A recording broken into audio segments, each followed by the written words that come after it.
السلام عليكم ورحمة الله وبركاته. نحمده ونصلي على رسوله الكريم، أما بعد. أعوذ بالله من الشيطان الرجيم. وقل جاء الحق وزهق الباطل إن الباطل كان زهوقا. أحبابي من বাংলাদেশ আইনজীবী যুব সংঘ ঢাকা দক্ষিণ এবং ঢাকা উত্তর সম্মিলিত আজকের এই প্রতিবাদ সভায় উপস্থিত আলিম ওলামা এবং মাশায়েখ বৃন্দ, এই সভায় উপস্থিত আইনজীবী আন্দোলন এবং যুব সংঘে আমার প্রাণপ্রিয় নেতা কর্মী ছাত্রীবৃন্দ, আজকে এই সমাবেশে যে সকল প্রিন্ট মিডিয়া এবং নিউজ মিডিয়ার ব্যক্তিবর্গ উপস্থিত হয়েছে, যারা আজকে স্বীকার করে এই প্রচন্ড খরতাপে এই রোদ্দুরে আজকে যারা উপস্থিত হয়েছেন, সকলকে আমাদের সংগঠনের পক্ষ থেকে আন্তরিক মোবারকবাদ জানাই, আন্তরিক ধন্যবাদ জানাই এবং কৃতজ্ঞতা জানাই। বন্ধুগণ, আজকের এই সভা, আজকের এই আয়োজন বর্তমান প্রেক্ষাপটে অত্যন্ত তাৎপর্যপূর্ণ এবং গুরুত্বপূর্ণ একটি আয়োজন।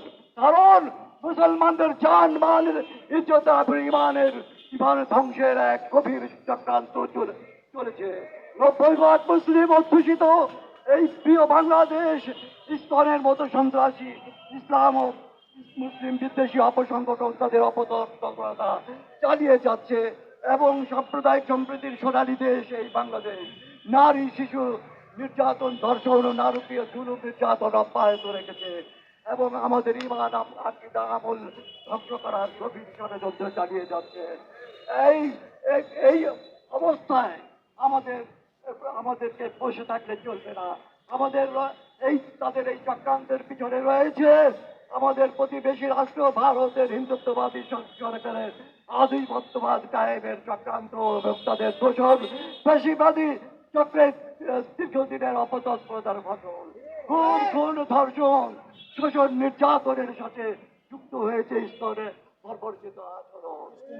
বন্ধুগণ, আজকে এই অপরাধের বিরুদ্ধে অনেক দীর্ঘ এবং বেদনাদায়ক। আমরা এই কথা আর বাড়াতে চাই না, এখন সময় নেই। আপনাদের কাছে এই কথাই বলতে চাই যে আমাদের ভুলে গেলে চলবে না। এদেশের তাওহীদি জনতা ব্রিটিশের গোলামীর জিন্দির ছিন্ন ভিন্ন করেছে।